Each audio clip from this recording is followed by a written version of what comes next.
Magandang gabi po sa ating lahat. Bago natin pasimulan ang ating kwento, ay hayaan niyong batiin ko muna kayo ng isang matiwasay at mapayapang gabi. Saang panig man kayo ng mundo naroroon. At tulad po ng dati, ay hangad ko pong lagi na sana po'y nasa mabuti kayong kalagayan, ligtas sa anumang uri ng kapamakan at karamdaman.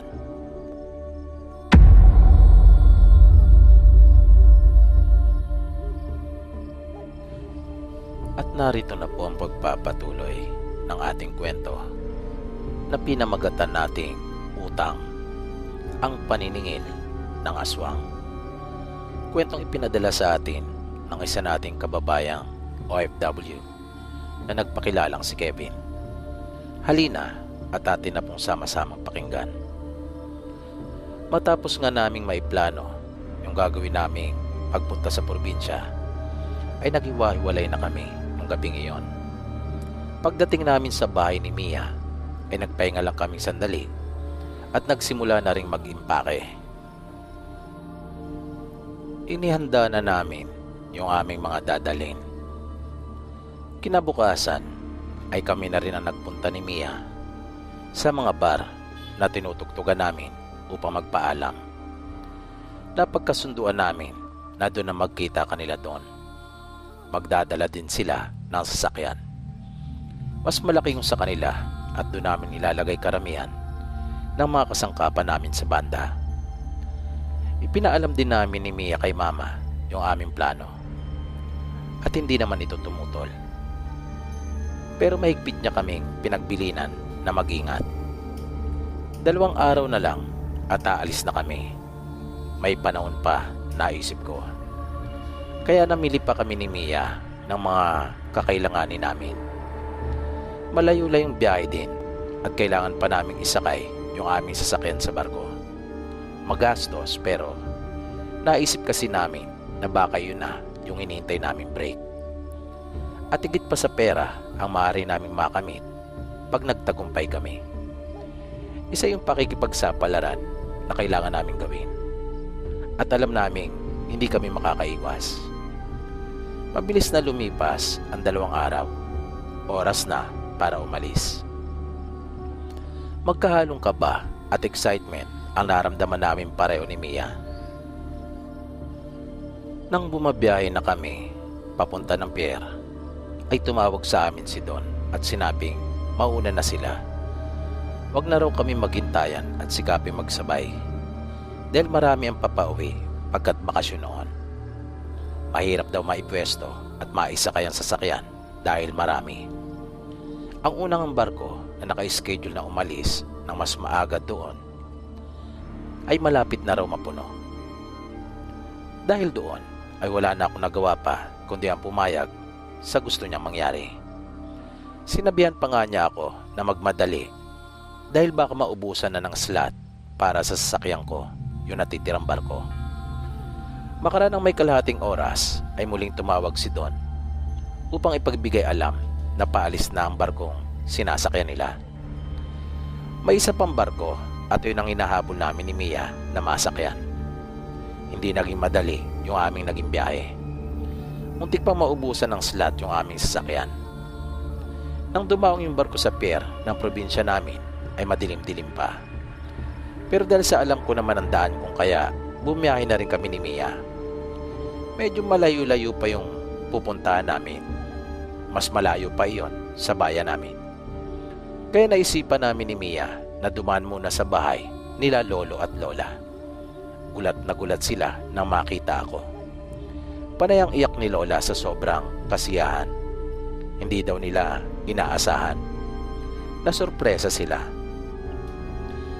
Ipinakilala ko sa kanila si Mia at natuwa silang dalawa. Napakagandang bata, sabi pa ni lola. Bigla pa itong bumaling sa akin at sinabihan ako na ingatan ko raw at mahalin si Mia. Iniabot ko kanila lolo at lola yung aming dalang pasalubong. Ipinaganda naman nila kami ng makakain at sarap na sarap si Mia sa lasa ng tinolang native na manok. Ikinuwento namin kanila lola kung bakit kami umuwi At nasiyan sila dahil maaari kami magtagal at pag nagkataon pa ay baka doon na rin kami manirahan. Matapos makakain ng tanghalian ay nagpahinga na muna kami. Natulog muna kami para na rin makabawi-bawi ng lakas. At hindi rin kasi kami gaano nakatulog sa barko. Tutal naman ay naroon na rin sila doon sa kanila at nagpapahinga. Nagising kami ni Mia ng mga mag-aalas 3 ng hapon. Naganda na kami para umalis. Matapos iyon ay nagpaalam na kami kanila lola. Nang may mag-iisang oras na kami bumabiyahe ay napansin namin na tila maraming taong nasa unahan. May mga pulis at sundalo pa nga kaming nakita. Ang dami ring mga nakikosyoso. At nakita naming pinababalik yung mga sasakyang nauna sa amin. Nang makalapit kami, sinabi ng isang opisyal na hindi kami makadadaan dahil sa may nangyaring aksidente. May nagbanggaan na bus at truck at nakabalagbag pareho sa gitna ng daan. At nang mapatingin ako sa unahan ay nakita ko nga ang maraming kataong nakahandusay sa kalsada, pawang duguan, at mukhang ang grabe ang nangyari. Sa tansya ko ay mukhang marami nga ang nasawi. Sinubukan ko pang makiusap doon sa opisyal ngunit hindi daw talaga kami makararaan. At hindi rin daw nila alam kung kailan darating yung tow truck na mag-aalis sa dalawang sasakyan na nagbanggaan. Kahit nga raw yung mga dapat na mag-imbestiga ay wala pa. Dahil malayo na kasi yung lugar na yon sa bayan. May tinuturo silang ibang daan sa amin para makarating sa aming pupuntahan. Dahil doon ay wala na kami nagawa kundi ang bumalik at sundin yung suwestyon ng opisyal. Pero naisip kong mas lalo lang haba at tatagal yung aming biyahe. Kaya hindi ko mapigilang mainis at uminit ang aking ulo. Pilit naman akong pinapakalma ni Mia. Sa mga ganong kasing pagkakataon ay maikli talaga ang pasensya ko. At aminado ako na nawawala ako sa katwiran pagkaminsan. Napagbuntunan ko pa nga ng sisinon at galit yung mga pulis at sundalo na naroon. Sinaway naman ako ni Mia at sinabing hindi naman nila kasalanan yung nangyari. At kapag ganon, ang nagiging pampakalma ko bukod kay Mia ay ang sigarilyo. Kung kaya nagsindi ako. Nag-isip ako ng ibang paraan. Halos madodoble kasi ang layo ng aming tatakbuhin kapag doon kami dumaan sa sinasabing iyon ng pulis. Maraming oras at gasolina ang masasayang. Malalayo pa naman ang mga gasolinahan at wala kaming dalang ekstra. Baka maubusan kami sa alanganing lugar, naisip ko. Kaya habang naninigarilyo ay patuloy ako nag-iisip. Hanggang sa may nakita akong isang malapad na daan pero hindi yun simentado. Huminto ako kung kaya nagtaka naman si Mia kung bakit ako biglang tumigil. Napansin ko ang isang maliit na bahay sa di kalayuan papasok dun sa daan. Dito ka lang, sabi ko kay Mia. Saan ka pupunta? Tanong naman niya sa akin. Sinabi kong magtatanong lang ako. At bumaba na ako ng sasakyan. Naglakad ako papunta sa bahay. Nang lingunin ko si Mia ay nakita kong binuksan yung bintana ng sasakyan at pinagmasdan ako. Nang nasa harapan na ako ng kubo ay tumawag ako. Tao po, sabi ko. Magandang gabi po. Pero walang sumagot. Kung kaya inulit ko. Maya-maya ay nakarinig na ako ng tinig mula dun sa loob. Nag-aagaw na ang liwanag at dilim nung mga sandaling iyon. Biglang nagbukas yung pinto ng kubo. Anong may paglilingkod ko? Tanong ng lalaki. Pero sa lingwahe doon sa probinsya namin. Tansya ko ay mga nasa 40 na rin ito. Magtatanong lang po sana ako Ano yon? Sagot niya. Di ko maiwasang hindi mapatingin sa mga nakasukbit sa dingding ng kubo. Pilit na naaagaw yung atensyon ko doon. Ano yon? Tanong muli ng lalaki. Ano yung gusto mong malaman? Sabi niya uli. Pwede po bang dumaan dito papunta sa bayan ng Rosario? Magalang na tanong ko sa kanya. Hindi. Mabilis na tugon ng lalaki. Tagos nga ang daan na to papunta sa Rosario pero hindi kayo maaaring dumaan. Dahil lubhang delikado. Bakit naman po? Nagtatakang tanong ko sa kanya. Mahirap ipaliwanag at baka hindi ka lang maniwala kapag sinabi ko sa iyo ang tunay na dahilan. Mabuti pa ay sumakay ka na sa sasakyan nyo at bumalik na lang kayo. Biglang nag-init ang pakiramdam ko. Parang gusto kong magwala. Dahil sa sinabing iyon ng lalaki. Iba kasi ang dating sa akin. Nayabangan ako. Akala mo ay siya nagmamay-ari ng lupa. Sinabi ko sa kanya na masyado kaming mapapalayo kung babalik pa kami.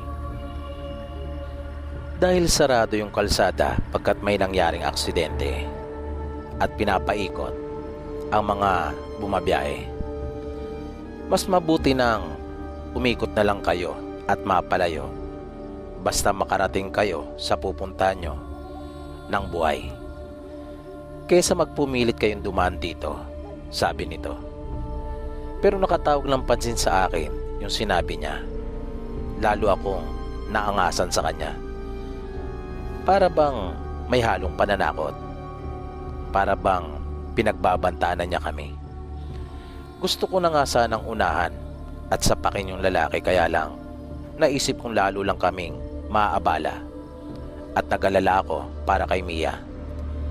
Kaya tinalikuran ko na lamang ito at bumalik na ako sa sasakyan. Pero hindi ako sumunod sa gusto nitong mangyari. Mabilis kong pinaharurot yung aming sasakyan. Ibinaba ko ng bagya yung salamin ng bintana. Sumigaw ako at sinabing nagmamadali kami.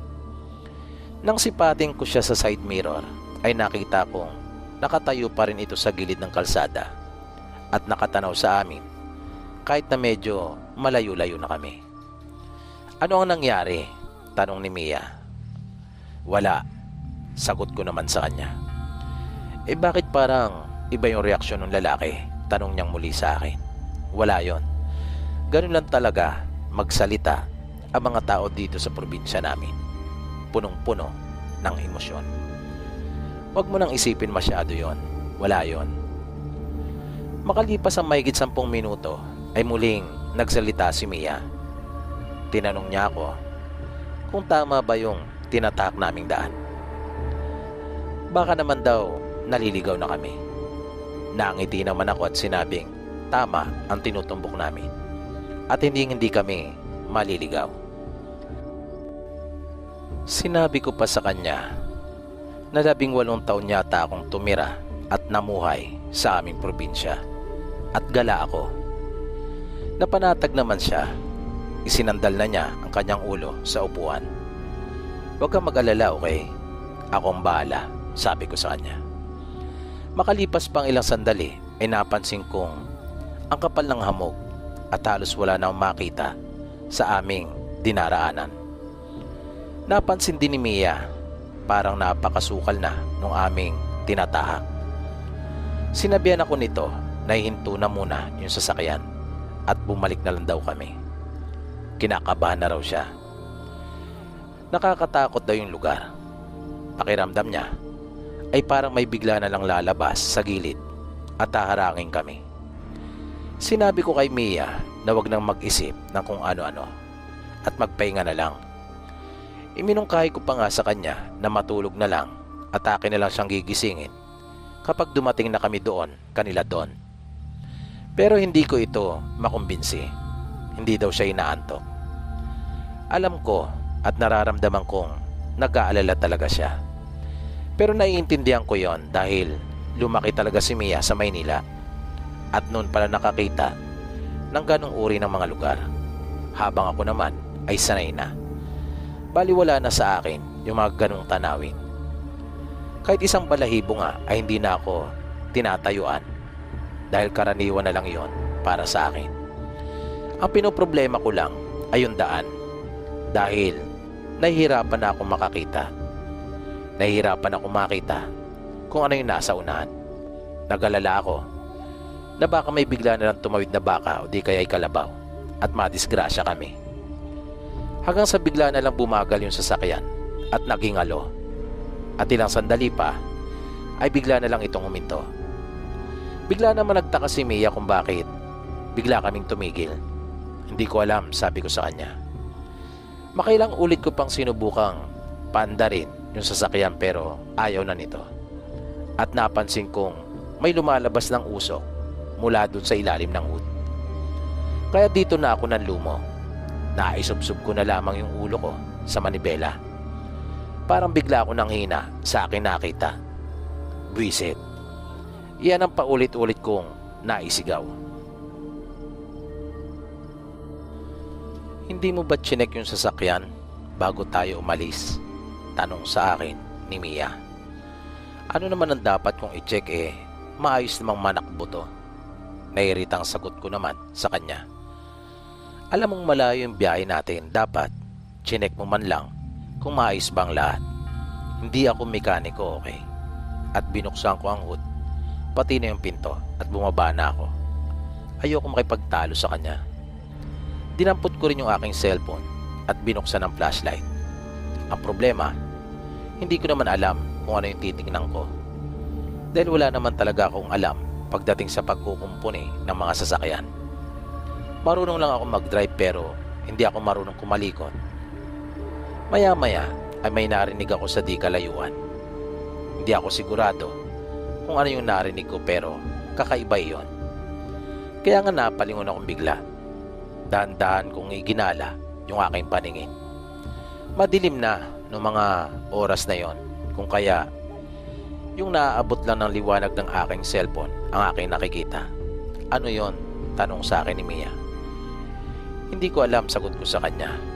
Natatakot ako. Bumalik ka na dito. Nang tingnan ko ang aking cellphone ay wala ni isang bar na signal. Pero sinubukan ko pa ring tawagan sila doon. Pero wala talaga. Paulit-ulit si Mia. Pinapapasok na ako sa sasakyan. Nakulitan ako sa kanya kung kaya naasigawan ko ito. Sinabi kong sinusubukan ko pang kontakin sila doon. Hanggang sa bigla na lang may umalulong. Nakakakilabot iyon. Umarap ako sa aking likuran at tinutukan ko ng hawak kong cellphone. Pero wala naman ako nakita. Maliban sa mga naglalakihang puno at masukal na paligid. Dahan-dahan akong umatras at pumasok na ako sa loob. Ano ang gagawin natin? Natatarantang tanong ni Mia. Hindi ko alam. Siguro, dito na lang muna tayo matulog, sabi ko. Bukas lang tayo humingi ng tulong. Madilim ang paligid, kung kaya mahirap maglakad. Hindi rin naman natin pwedeng itulak pabalik itong sasakyan dahil ang layo na natin mula dun sa main road. Sinabihan ko siya na pumwesto na sa likod upang makapagpahinga. Nagsindi ako ng sigarilyo. Isinara kong mabuti yung mga pinto ng sasakyan pero ibinaba ko ng bagya yung mga salamin.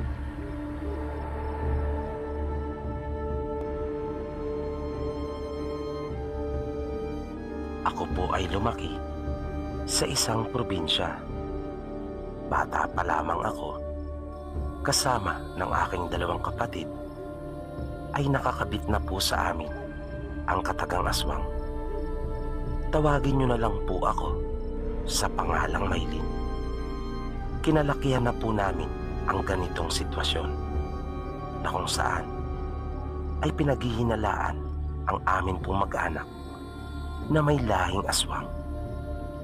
Mahirap po para sa aming magkakapatid, lalo pa nga noong kami ay mga nagsisipag-aral na.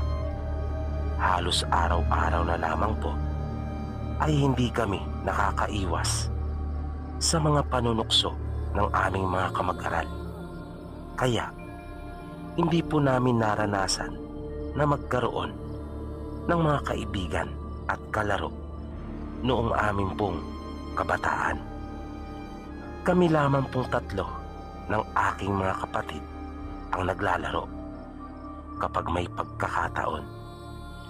Ang totoo po ay kaya namin at napagtitiisan ang hirap ng aming pamumuhay. Ang halos hindi namin makayanan ay yung ipinaparatang po sa amin na kami daw po ay mga aswang. Gayunpaman, kahit minsan ay hindi po namin ginawa na lumaban o makipag-away. Dahil sa ayaw naming mas lumala pa ang lahat. Dahil nalalaman naming mainit talaga ang kanilang dugo sa amin. Ang amin pong mga magulang ay mga tahimik na tao rin po. Ni minsan ay hindi ko sila nakitang gumawa ng gulo o nakipag-away. Sa kabila ng aming mga naririnig na pang-aalipusta po sa amin. Kahit ganun po ang naging takbo ng aming pamumuhay, ay tuloy lang ang buhay. Dahil po sa bandang bundok kami nakatira at tanging pagsasaka lang ang inaasahan ng aming mga magulang, lahat po ng paraan ay ginagawa ko upang makatulong, lalo na ang tungkol sa pang-araw-araw namin na kakanin. Gumagawa po ako ng bitag na ang tawag po sa amin ay kisiw, para makahuli po ng mga hayop tulad ng ligaw na manok, bayawak o kaya naman ay ibon. Ito po ay yari sa mga sanga na may tali na ginagawa ko lang gamit ang tinatawag na straw mula sa hibla ng mga luma o kaya ay sirang sako, na nilulubid ko po iyon para maging tali. Siguro po yung iba niyong tagapakinig makakarelate sa sinasabi ko, lalo na yung mga sa probinsya din lumaki at sa bandang kabundukan nakatira. Minsan po, nang aking puntahan o bisitahin ang kisiw na ginawa ko, ay wala na po ang huli nito. Pero alam ko na mayroon itong nahuli dahil sa pumisik na ang sanga at yung tali ay humigpit na rin. Kaya sinubukan ko pang hanapin dahil naisip ko na baka nakawala lang. Bagaman mahirap mangyari iyon dahil sa maayos naman ang pagkakagawa ko ng bitag. Ang isang naisip ko ay baka pinakialaman ng ibang tao na maaaring nakakita ng ginawa kong bitag na may nahuli. Kaya nagbakasakali pa rin ako. Mga ilang metro mula doon sa ginawa kong bitag ay nagkalat ang mga balahibo. Ilang hakbang pa mula roon sa mga balahibo ay nagsimula nang makakita ako ng mga patak ng dugo. At nang tuntunin ko ang mga patak ng dugo, ay mas dumami pa ang bakas ng dugo na nasa lupa at mga damo. Ipinagpatuloy ko pa ang pagsunod sa bakas, at sa di kalayuan ay nakita ko na ang natira sa nilapa na manok. Naisip ko na hindi tao ang gumawa noon dahil sa paraan ng pagkakapatay. Marahil ay isang uri pa ng hayop tulad ng bayawak. Kaya ang ginawa ko, total ay naroon na rin naman ako, nilagyan ko ng bitag ang lugar kung saan naroon ang labi ng manok. Naisip ko na baka balikan iyon ng bayawak, lalo na pag bumaho na ito. Pagkatapos kong malagyan na ng bitag, ay nagpasya na akong umuwi. Sa daan ay nanguha na lang ako ng ilang piraso ng nyog. Pagdating ko ng bahay ay kinayod ko at iyon na lamang ang ginawa kong ulam na nilagyan ng kaunting asin. Niyaya ko na ang aking dalawang kapatid na kumain dahil sa nakapagsaing na rin naman sila. Ang tatay po namin ng pagkakataon na iyon ay wala at nasa kabilang baryo na namumugon. Ang ibig sabihin po ng pamumugon sa amin ay nakikitrabaho sa ibang may lupa. Ang tawag sa trabaho na pinuntahan niya ay paghihilamon. Ito yung paraan na inaalis ang mga damo at halamang hindi dapat na naroon sa pagtataniman. Ilang sandali lang ay dumating na rin ang aming nanay. Tamang-tama naman sapagkat kakasimula pa lang namin. Kaya niyaya na rin namin siyang kumain. Ngunit busog daw ito. Galing siya sa bukid na sinasaka namin. Kinagabihan ng araw na iyon ay nagising ako sa pagkakatulog dahil sa sobrang init na naramdaman ko. Sa totoo lang po, noon ko palang naramdaman ang ganong klase ng pagkaalinsangan. Dahil po sa malamig sa aming lugar, lalo na kapag gabi, kahit pa nga tag-init. Dahil na rin sa pinagtitirikan ng bahay namin na medyo mataas. Naisipan kong tuluyan na lang na bumangon para uminom ng tubig. Paglabas ko ng kwarto po namin, na tanging kortina lang ang pinakapinto, ay nakarinig ako ng tunog na parang humihingal. Nakaramdam po ako ng kaba. Pero dahil sa nanggagaling iyon sa silid ng mga magulang namin, kaya nag-alala ako na baka kung napapaano na ang nanay ko. Dahil siya lang ang naroon at wala pa rin ang tatay namin. Sumilip ako sa pintuan. Tanging higaan lang ang nakita ko. Naroon ang kumot at unan, pero wala ang nanay ko. Tinawag ko siya, pero walang sumasagot. Bumalik ako sa silid namin upang kunin yung gasera. Pagbalik ko, ay laking gulat ko nang biglang may lumabas sa bintana. Di ko nakitang malinaw kung ano iyon, pero malaki ito, nakasinlaki ng tao.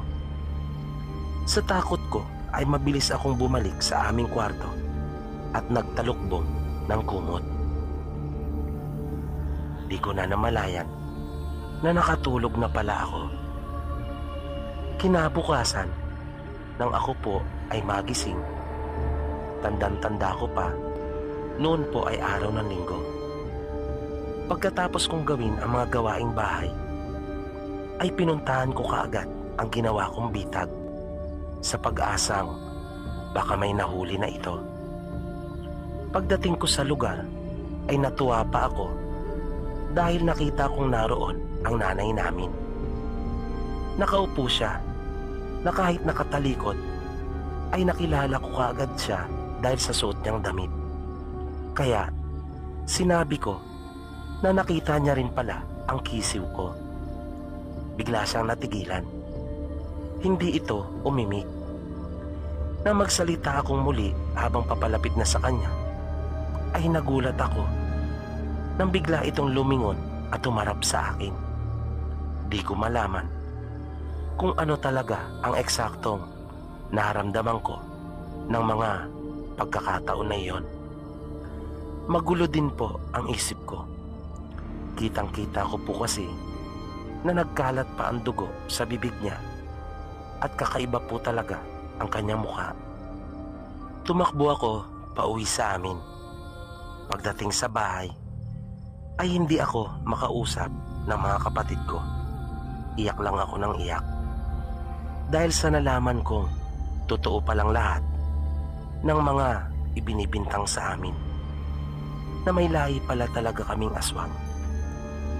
Panay ang pagtatanong sa akin ng mga kapatid ko, pero parang di ko sila naririnig. Ang totoo po ay akin naman silang naririnig, pero parang wala akong gana na makipag-usap at sabihin kung ano ang nararamdaman ko. Ang sumunod na pangyayari na natatandaan kong nagpasindak pa sa akin ng gusto ay nang minsang magising ako sa kalagitnaan ng gabi at marinig uli ang humihingal na tunog na iyon, na nang ilawan ko ang silid ng aking mga magulang ay nakita ko ang aking nanay na nasa sulok ng haligi sa may bandang itaas ng bubong dahil wala namang kisame ang bahay namin. Gusto kong sumigaw ng mga oras na iyon pero hindi ko magawa. Napaiyak na lang ako at bumalik sa aming silid. Pakaraan po ang ilang linggo matapos ang insidente na iyon ay nagpasya po akong lisanin na ang aming tahanan. Lalo na nang subukan niyang isalin sa akin ang isang bato na kulay itim na nang di ko tanggapin ay nahulog pa ito sa banig at nakita kong nagliyab iyon.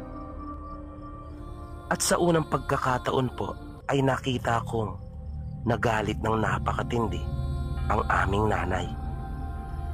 Nang umalis ako sa amin ay sinubukan kong mamasukan sa bayan. Sa kabutihang palad naman ay natanggap ako sa isang karinderya doon. Nang makaipon ay sumama ako sa kaibigan ko na aking nakilala doon sa aking pinapasukan at nagpamaynila. At bago po tayo tuluyang magpaalam ay nais kong samantalin ang pagkakataon upang magpasalamat sa inyong lahat na walang sawang sumusuporta at nakikinig dito po sa ating programa. Ganon din sa mga kababayan nating OFW at Marino sa buong mundo na walang sawa ring sumusubaybay sa lahat ng ating mga kwento. Maraming salamat po sa inyong lahat sa pakikinig at pagsubaybay. Hanggang sa muli.